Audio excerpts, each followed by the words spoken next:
Here we have Harrison Mill with its newly installed way covers.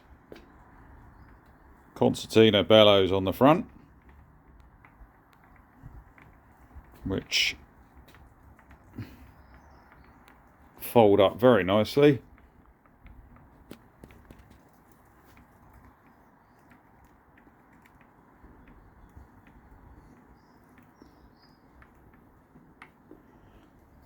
And on the back we also have a way cover attached via a piece of flat black steel powder coated with oiling fitting through the end, which then goes through a stirrup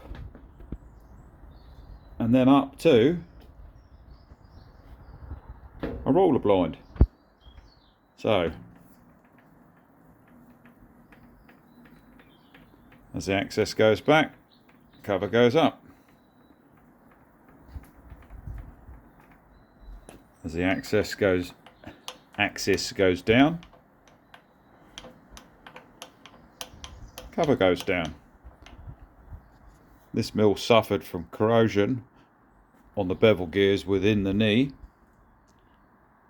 Hopefully, with this waterproof canvas, this will no longer be a problem.